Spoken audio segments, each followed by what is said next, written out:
तुला माझ्या आईबापाची सेवा करायची नाहीये. नवऱ्याने बायकोची लायकी काढली, पण दुसऱ्या दिवशी सासऱ्याने पुण्यात येऊन सुनेला तो कागद दिला आणि नवऱ्याची दातखिळीच बसली. पुण्यातील बाणेर परिसरातील एका आलिशान फ्लॅटमध्ये ध्रुव आणि प्रगती राहत होते. ध्रुव एका मोठ्या मल्टीनॅशनल कंपनीत सॉफ्टवेअर इंजिनियर होता, तर प्रगती स्वतःची एक छोटी कन्सल्टन्सी चालवायची. ध्रुवचे आईवडील अप्पासाहेब आणि सुमतीताई सोलापूरला राहायचे. अप्पासाहेबांचा सोलापुरात चादर आणि टॉवेल बनवण्याचा एक जुना पारंपरिक कारखाना होता. दिवाळीचा सण जवळ आला होता. ध्रुव हॉलमध्ये संतापाने एरझाऱ्या घालत होता. मी यावेळी गावी येणार नाही, प्रगती अत्यंत शांतपणे लॅपटॉपवर काम करत म्हणाली. ध्रुव रागाने उठून उभा राहिला आणि ओरडला, का? प्रत्येक वेळेस काही ना काही कारण असतंच तुझ्याकडे.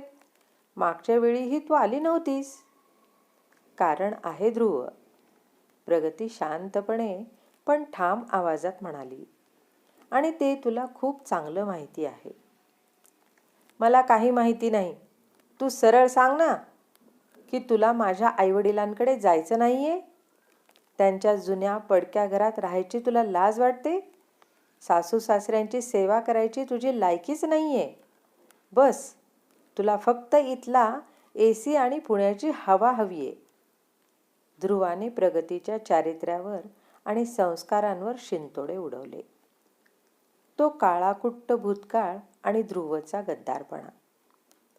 प्रगतीला ध्रुवचे शब्द बाणासारखे लागले, पण तिने एकही अश्रू गाळला नाही. सत्य हे होते की 2 वर्षांपूर्वी आप्पासाहेबांचा सोलापूरचा कारखाना मोठ्या कर्जात बुडाला होता. बँकेने त्यांच्या घरावर आणि कारखान्यावर जप्ती आणली होती. त्यावेळी आप्पासाहेबांनी ध्रुवकडे फक्त 20 लाख रुपयांची मदत मागितली होती. पण स्वतःच्या बँक अकाउंटमध्ये 50 लाख रुपये असूनही ध्रुवने सख्या बापाला पैसे देण्यास नकार दिला होता. तुमचा जुनाट बिझनेस बुडालाय, त्यात मी माझे पैसे अडकवणार नाही. तुम्ही ते मोठं घर विका आणि एखाद्या छोट्या भाड्याच्या खोलीत राहा, असा निर्दयी सल्ला त्याने बापाला दिला होता. हे सत्य प्रगतीला समजले होते. ज्या मुलाने स्वतःच्या बापाला रस्त्यावर आणले होते, तो आज समाजाला दाखवण्यासाठी बायकोला सेवा करायला गावी पाठवण्याचा खोटा आव आणत होता. जर तू उद्या सकाळी माझ्यासोबत सोलापूरला आली नाहीस तर मी तुला घटस्फोटाची नोटीस पाठवेन. ध्रुवने अंतिम धमकी दिली आणि तो बेडरूममध्ये निघून गेला. तो भूकंप आणि फ्लॅट बाहेर आलेली ती VIP गाडी. दुसरा दिवस उजाडला. प्रगतीची बॅग पॅक नव्हती. ध्रुव रागाने घटस्फोटाचे शब्द उच्चारणार तितक्यात त्यांच्या फ्लॅटची बेल वाजली. ध्रुवने दरवाजा उघडला आणि तो जागेवरच थिजला. त्याचे डोळे आश्चर्याने आणि धक्क्याने विस्फारले. दरवाजात त्याचे वडील आप्पासाहेब आणि आई सुमतीताई उभे होते, पण ते जुन्या फाटक्या कपड्यात नव्हते. आप्पासाहेबांच्या अंगावर एक अत्यंत महागडा सूट होता. आईने भारी पैठणी नेसली होती आणि खाली सोसायटीच्या पार्किंगमध्ये एक मर्सिडीज बेन्झ कार उभी होती. तात्या, आई, तुम्ही? आणि हे सर्व काय आहे? ध्रुव अडखळत म्हणाला. आप्पासाहेबांनी ध्रुवकडे पूर्णपणे दुर्लक्ष केले.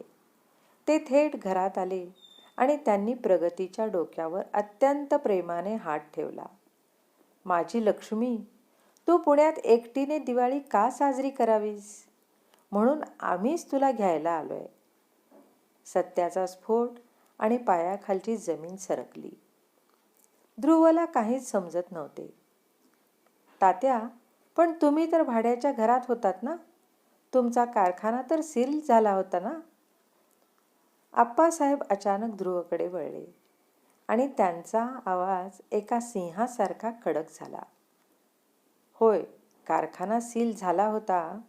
कारण माझ्या सख्या पोराने मला भिकाऱ्यासारखं वाऱ्यावर सोडलं होतं. पण ध्रुव, तू विसरलास की मला एक मुलगी पण आहे, तुझी बायको प्रगती. गेले 6 महिने प्रगती गावी का आली नाही माहितीये? कारण ती सोलापूरच्या त्या पडक्या घरात भांडी घासायला नाही, तर मुंबई आणि दिल्लीत माझ्या कारखान्यासाठी इन्व्हेस्टर्स शोधायला फिरत होती.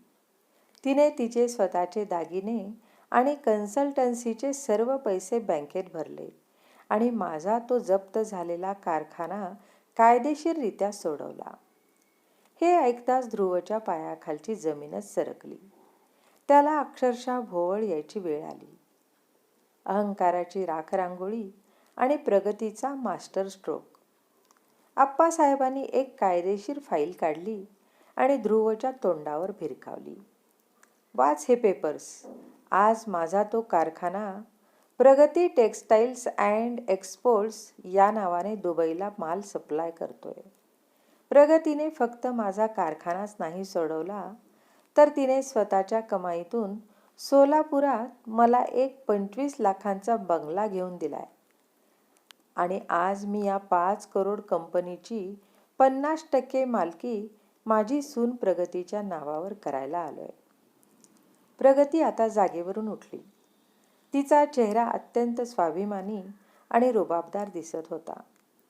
ध्रुव, काल तू माझी लायकी काढत होतास ना? बायकोने फक्त गावी जाऊन 4 लोकांसमोर नवऱ्याच्या आईबापाचे पाय दाबणे म्हणजे सेवा नसते. सासू सासऱ्यांचा गेलेला स्वाभिमान आणि इज्जत जेव्हा एक सून संपूर्ण जगाशी लढून परत मिळवून देते, त्याला खरी सेवा म्हणतात.